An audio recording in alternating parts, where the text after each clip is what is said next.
وأصلي وأسلم على أشرف الأنبياء والمرسلين محمد صلوات ربي وسلامه عليه وعلى آله وصحبه وسلم تسليما كثيرا. أما بعد، السلام عليكم ورحمة الله وبركاته. Alhamdulillah, nous avons quelques volets à peut-être aborder. Le premier volet,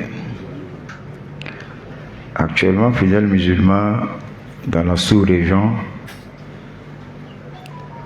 il y a l'insécurité qui gangrène. Il y a la tuerie constante des civils et des militaires et des hommes politiques. Et ça a créé une insécurité dans laquelle l'autre doute de son frère. Et pour finir, on se voit dans un sectarisme fanatique, aveugle, raciste. C'est très très dangereux, surtout dans notre sous-région, à savoir les pays les plus durement touchés, le Mali au premier plan, le Burkina et le Niger, et un peu le nord de la Côte d'Ivoire et un peu aussi le nord-est du Bénin, un peu aussi l'est, l'extrême est de la Mauritanie. Donc Inch'Allah, demain par la grâce d'Allah, nous allons thématiser le sermon de l'imam par cet événement ou bien je dirais cette actualité. Le sermon va se porter sur 3 volets. Le premier volet, quelle est la cause de cette insécurité grandissante? Quelle est la cause? Le deuxième volet, pourquoi nous abordons cette crise-là, qui est politico-militaire, économique et islamique. Donc, c'est un mélange total. Pourquoi un imam aborde ce sujet? Peut-être il y a d'autres dans l'incompréhension diront, est-ce que ça là, c'est un sujet de sermon de Juma? L'insécurité, c'est l'affaire de tous. La guerre, c'est l'affaire de tous. Quand ça vient, on ne distingue pas quelqu'un. Ce qui s'est passé, il y a eu plusieurs civils qui sont morts. On peut dire à 90% de ces civils-là, c'est des musulmans. C'est des musulmans comme nous. Et encore, le Mali est un pays musulman. Vous voulez ou pas, le Mali, c'est un pays musulman. À plus de 90% musulmans. Donc, ça nous concerne, nous les musulmans. Donc demain, par la grâce d'Allah, nous allons donner qu'est-ce que la charia dit sur ce sujet, à ce sujet. Et troisième volet, quelle solution pour retrouver la paix? Quelle solution pour retrouver la paix? Pas seulement au Mali, au Burkina, au Niger, en Côte d'Ivoire, partout. Voilà, on m'a d'aller. Amina minfo rizolo abinata dian chama yoro chama kado mo tolula ou barakena ya la mokela. Donc le deuxième volet de notre assise, nous avons expliqué ce qui est relatif au lavage mortuaire. À peine 2 jours. Ouais, ça donne pas. On force, ok.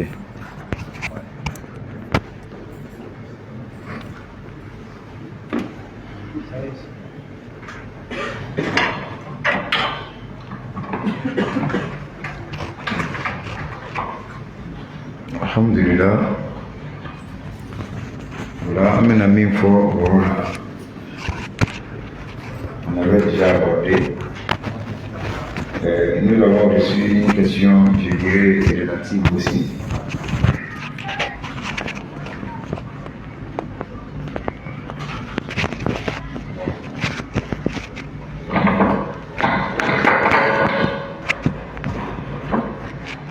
La question me sort, oui, alhamdulillah,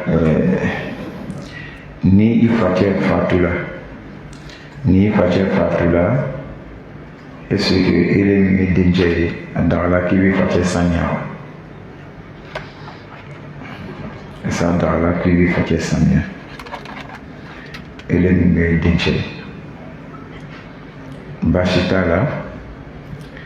Il sait qu'il faut que coupe à Sanya. Mais condition de pays, vous l'avez sous travail, il faut que il va Sanya. Alors, ni Bamso Fatula, il est mieux de mousser, c'est ce qu'il faut que Bamso Sanya. Non, il sait qu'il Bamso Sanya. Mais il est sous travail, qu'à Sanya. Alors, ni iba fatula musote ki iba sania donc musote ko musote et ça dans la pile minute de iba sania wa naam adala ki iba sania na sania model mina ole tayamom ibe tayamom ke bamsola asania no ate daga dinchema kwai abaku inafo demuso ba baku chwan afana te daga demuso ma kwai afa sanya inafo dinchewe afa sanya chwan demuso bi tayamon ke fala ni chete ka afa sanya dinchewe tayamon ke bala ni mosote ka basanya. Je pense que c'est compris. Alhamdulillah, c'était cette question qui était venue, qui est relative toujours au lavage mortuaire. Si jamais le père venait de décéder, est-ce que c'est permis au fils de purifier le père? Oui. Et lui lave le djanaba, mais il prend la précaution de quoi? La protection de la nudité. Il protège la grande nudité du père et il purifie le père comme les autres aussi qui font. Également, lorsque la mère décède, les filles de cette mère sont habilitées à purifier les mamans à condition qu'elles protègent aussi la nudité de leur maman. Si ça arrivait que le père décédait et qu'il n'y a pas d'homme ni de fils pour purifier le père, seulement des filles, elles ne sont pas permises de purifier les pères, sauf avec la purification de quoi? De la lustration péridurale qui est le tayammum. Elles purifient les pères par le tayammum. Également, le fils aussi purifie sa mère par le tayammum une fois qu'il y a l'absence de femmes pour purifier les mères. Alhamdulillah, la dernière question, c'est, on avait dit ici que ceux qui lisent le Coran constamment, et ils arrivent souvent aussi à lire le Coran intégral, il y a d'autres qui mémorisent aussi, il y a d'autres aussi qui ont un programme de la lecture intégrale du Coran. Et on va Kiyama, Allah va les mettre aussi à l'épreuve de la lecture du Coran. Ceux qui ont mémorisé comme ceux qui ont lu le Coran constamment, régulièrement jusqu'à leur mort. Donc j'ai dit qu'ils vont lire le Coran jusqu'à la limite de leur lecture ici-bas, n'est-ce pas? Si peut-être ici-bas ils auront lu le Coran peut-être 10 fois, Yawm al-Qiyamah, ils vont lire ça aussi 10 fois. Mais à chaque fois, ils ne font que gravir les échelons du paradis. Allahu Akbar. Dole be fara au cas ordinaire darajaka. C'est le prophète alayhi salatu wassalam nous dit Iqra kala le dira ni warqa et monte en degré. Allahu Akbar. Donc la question que nous avons reçue, Oustaz, nous avons compris ton développement, c'est seulement pour ceux qui savaient lire le Coran, ou bien les autres sont dedans qui ne savent pas lire le Coran. Je pense que lui-même il a répondu à ça. Voilà, mais comme c'est une question, peut-être que c'est moi je n'ai pas bien compris parce que j'ai lu. Voilà. Allah subhanahu wa ta'ala, il te récompense après quoi? Après ton effort. Toi tu ne sais pas lire le Coran ici-bas. Puis tu vas avoir la même récompense que ceux qui ont forgé les efforts pour lire le Coran ici-bas. Non seulement ils ont appris et ils ont lu. Toi, tu n'as pas appris, tu n'as pas lu et tu vas avoir les mêmes récompenses. Est-ce que c'est possible? Ce n'est pas possible. Donc, c'est seulement pour ceux qui savent lire le Coran, ça ne se limite pas à ça et puis ils lisent le Coran. Ou bien ils lisent le Coran. Tu sais lire ou puis tu lis. Voilà. Si tu sais lire et puis tu ne lis pas, tu n'es pas dedans. Si tu sais lire et puis tu ne lis pas, tu n'es pas dedans. Il faut pouvoir lire et puis il faut mettre ça en pratique. Voilà, mettre ça en pratique. Donc, cette grâce infinie, Yawm al-Qiyamah, celui qui va en avoir, qui commence dès maintenant l'apprentissage de la lecture du Coran. Allahu Akbar. Même les apprentis dans le Coran sont dedans. Tous les jours, après le boulot, ils sont fatigués. Ils viennent s'asseoir auprès d'un oustaz, dans l'intention de faire quoi? Connaître le Coran et lire le Coran. D'abord, dans l'apprentissage, tu as mérite. Et Allah va te compter parmi ceux qui lisaient le Coran Yawm al-Qiyamah. Si tu demeures dans ça jusqu'à ta mort. Allahu Akbar. Vous avez vu? Parce que c'est le meilleur des boulots, savoir lire le Coran et apprendre ça aux autres. Donc, Coran Kalambao, on est mort trop chitéclé. Billahi, on est mort chitéclé. Le Coran est un miracle. Vous savez que Allah va choisir des personnes, Yawm al-Qiyamah, comme ses parents. Est-ce qu'Allah a une famille? Mais ce n'est pas la famille réelle. Est-ce que vous voyez? Ce qu'Allah va les faire, c'est comme celui qui fait ça à sa famille. Ce que tu fais à ta famille, c'est ce qu'Allah va les faire. Tu es censé protéger ta famille, n'est-ce pas? Aimer ta famille, n'est-ce pas? Donc tout ce qui est meilleur pour ta famille, n'est-ce pas? C'est ce qu'Allah va faire aux gens du Coran Yawm al-Qiyamah. Et le prophète alayhi salatu wassalam nous dit Inna lillahi ila ahlina yawm al-qiyamah hum ahlullah hum ahlul Qur'an wa khasat. Il dit Yawm al-Qiyamah, Allah aura des familles. Allah aura des familles. Yawm al-Qiyamah.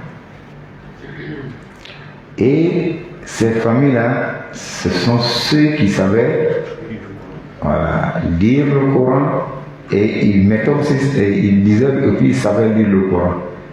Ils savaient lire le Coran puis ils disaient le Coran. Wow. Même s'ils ne savaient pas le sens, même s'ils ne connaissent pas la charia dans le Coran, même s'ils ne connaissent pas la jurisprudence du Coran, eux ils veulent lire le Coran pour avoir cette grâce Yawm al-Qiyamah. Ils auront cette grâce Yawm al-Qiyamah. Et lorsque tout le monde est désemparé, lorsque tout le monde est déstabilisé, lorsque tout le monde a peur, Allahu Akbar, vous verrez qu'Allah va choisir des personnes, vous dites ceux-là ne doivent pas être comme ça, car ils sont ma famille. Allahu Akbar. Allahu Akbar. Et moi, on a dit, on est Dembaya Wuri, Corona Dingo, Corona Lomba, Corona Kalama. Voilà, amène un niveau à le privilège qu'Allah donne aux sachants du Coran, aux liseurs du Coran, ou bien aux lecteurs du Coran. Ce privilège-là, c'est uniquement pour les lecteurs du Coran. Voilà. Ils vont se lever au Al-Qiyama étant habillés. Ils ne seront pas comme les autres. Étant habillés en roi, plus que nos rois de ces bas mondes. Voilà. Alors, le prophète alayhi salatu wassalam nous dit Ta'tuna yawm al-qiyamati hufatan uratan ghurla. Vous serez ressuscités de vos tombes le jour de la résurrection, pieds nus, personne n'est chaussé, torse nu, personne n'est habillé, et tout le monde est non circoncis et exilé. Moshima de Kenela, Moshima Sineko, Be Farid Langolo Fanité, Kursité, Drikité, Samarate Moshise Nakiamaro. Alabina Yara, il n'en a rien qu'on Ibulu Langolo, il faut un dambolo Langolo, Be Fouiti Taille, la Rafana Betate, Fouiti Taille.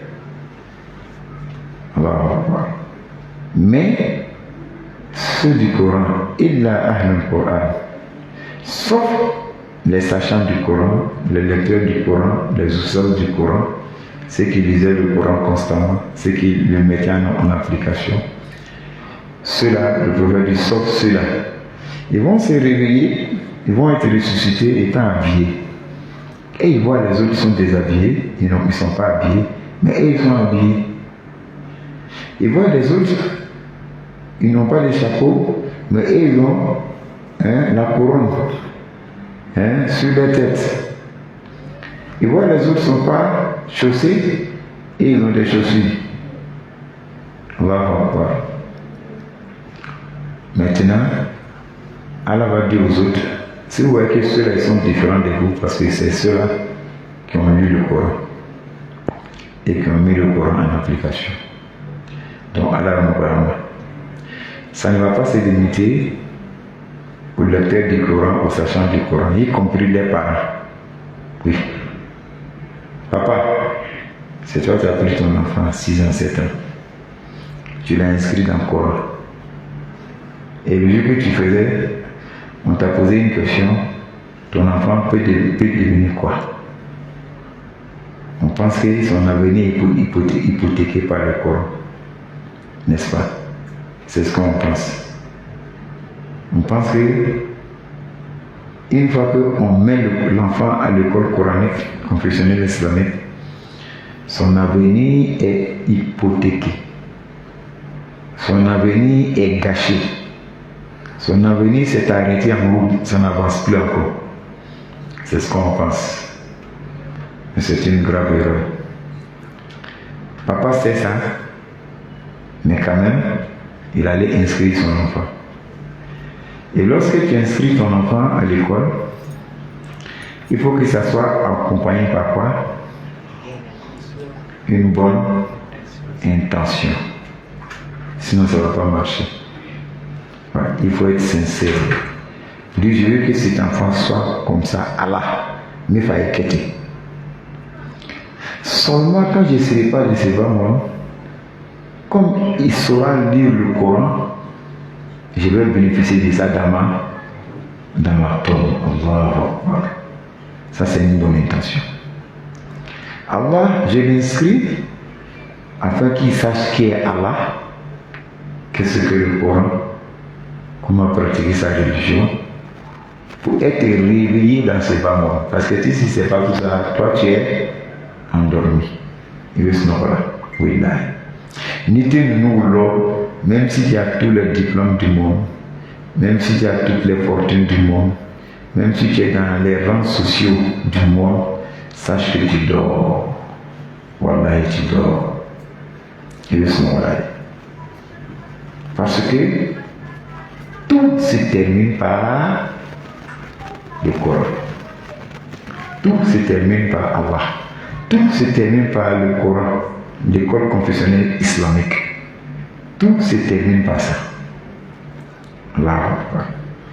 Donc, à Samari, il y a des gens qui ont 5 enfants. Tous ces enfants sont inscrits à l'école laïque. Aucun n'est inscrit à l'école confessionnelle islamique. C'est une grave, grave erreur. Il y a des enfants, il y a des parents qui ont 4 femmes, beaucoup d'enfants. Aucun parmi ces enfants ne sait lire le Coran. C'est une erreur. Tu risques de regretter de ça yom al-qiyamah. Il y a des familles, aucun enfant, du père au dernier enfant, c'est-à-dire le Benjamin, personne ne sait lire le Coran. Vraiment, c'est grave. Personne ne sait lire le Coran. Mon chité Coran. Mon chité c'est la Coran. Pourquoi? C'est pas normal. Donc ceux qui sont ici, je sais que leur doit être fruité et je sais qu'ils ont commencé à méditer ce que j'ai dit et ils ont commencé à faire le jugement de soi. Est-ce que moi, ma famille est dedans? Est-ce que moi, je suis dedans? Si oui, je vais sortir. Je vais être celui qui connaît le Coran dans ma famille. Je veux que l'un de mes enfants maîtrise le Coran pour, Inch'Allah, rehausser la tête de ma famille au Mal-Qiyam. Et je vais vous dire, fidèles musulmans, nos parents vont être comme nous, comme des lecteurs du Coran au Mal-Qiyam. Parce que ce sont eux qui nous ont inscrits à l'école confessionnelle islamique. Donc, vous pouvez la vérité.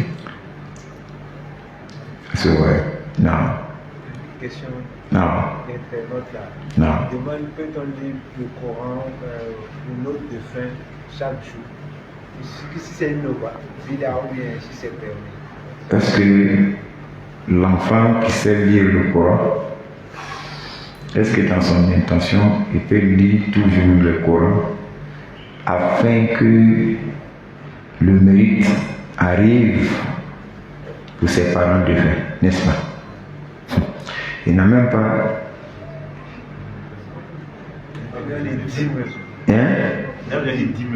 Voilà, il n'a pas besoin même de dire ça. Est-ce que vous voyez? Il n'a même pas besoin de dire que j'ai lu le Coran pour que mes parents bénéficient de ça dans la tombe. Non, il n'a pas besoin de dire tout ça. Pas seulement le Coran, tout ce qu'il pose comme acte positif, les parents en bénéficient. Si ce sont eux qui l'ont éduqué positivement et islamiquement, c'est tout. C'est pas seulement le Coran. Le Coran est trop grand pour. Il veut barrement manquer.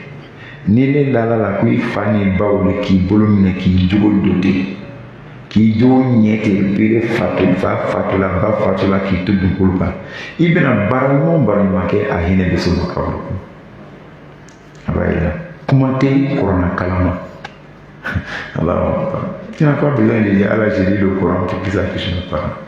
Aussitôt c'est fait, aussitôt ils ont bénéficié de ça. Voilà, donc les questions Bida côté fouille. Je vais vous dire, si les parents sont la cause de la mauvaise éducation des enfants et qu'ils décèdent, est-ce qu'ils vont récolter les fruits? Hein? Ils vont récolter? Oui. Ah. Donc si ils sont la cause de la mauvaise éducation de leurs enfants, puis ils sont morts, qui vont récolter. Et s'ils sont la cause de la bonne éducation, ils vont récolter. Voilà. Donc, c'est très simple. Donc, alhamdulillah, on va dire à ce dernier, lis le Coran pour tes parents, lis le Coran pour tes soucis, lis le Coran pour ta santé, lis le Coran pour tes problèmes. C'est permis. Il n'y a pas de bid'a. Car le Coran, c'est le meilleur des doigts. Le prophète alayhi salatu wa sallam nous dit, afdal zikr qira'atul Coran. La meilleure des invocations, c'est la lecture du Coran. Mais où on rentre dans la bid'a ou dans l'innovation, c'est de regrouper des lecteurs, l'intention de lire le Coran pour les parents. Ça, c'est l'innovation. Ça, c'est pas une pratique prophétique. Donc, ça, c'est rejeté. Mais si c'est toi seul, tu es dans une mosquée, tu es dans ta maison, tu penses à ton père qui n'est plus, à ta mère qui n'est plus, qui sont dans les tombes, dans les jugements, tu ne sais pas s'ils sont sévères ou pas. Toi, tu n'as plus de paix. L'arbitre de boulot, d'où le qu'il faut que c'est l'homme qui est un équilibre du boulot. Et je vais clore mon propos avec quoi? Lorsqu'un enfant naît, il a des droits sur les. Vous le savez, que je ne vais pas rentrer dans tout ça. Les droits, les 4 droits fondamentaux, le prophète a énuméré dans un hadith. Un yusnasma, qu'il donne un bon nom à leur enfant. Qu'il enseigne le Coran et l'éducation islamique. Ça pour les 3 droits. Troisième droit fondamental, qu'il marie une femme pour donner à leur fils. Si c'est la fille, il peut faire la publicité de la fille afin que quelqu'un vienne pour cette dernière. Mais ça s'arrête là. Nos droits sur les parents, c'est fini. En bas. Mais c'est le droit des parents maintenant qui continue sur nous. Qu'est-ce qu'on doit faire pour les parents? D'abord, avant le droit, on fait quoi? On nourrit les parents, on loge les parents, on habille les parents, on soigne les parents, on se met à leur service, n'est-ce pas? On se met à leur service. Jusqu'à ce que les parents meurent. Même si les parents venaient de mourir, leurs droits continuent sur toi. Vous savez c'est quoi? Droit. Obligatoirement, il faut faire droit pour tes parents du feu. Ni banaka doa ke ibang bawi. Idin fana ba bilibila. Amakorobo. Kama tadino. Tu donnes le salaire. Ce que tu sèmes, c'est ce que tu vas récolter. Tu refuses de faire droit pour tes parents. Tu refuses de donner sacrifice pour tes parents. Tu refuses d'avoir une bonne éducation en toi afin que les parents bénéficient de ça dans leur tombe. Sache que ton enfant va te rembourser. Qu'Allah nous aide, qu'Allah ait pitié de tous nos défunts, qu'Allah leur pardonne leurs péchés et qu'Allah fasse de nous des sincères musulmans de pied. Sallallahu ala nabiyyina Muhammad wa ala alihi wa sahbihi wa sallam tasliman kaseera. Wassalamu alaikum wa rahmatullahi wa barakatuh.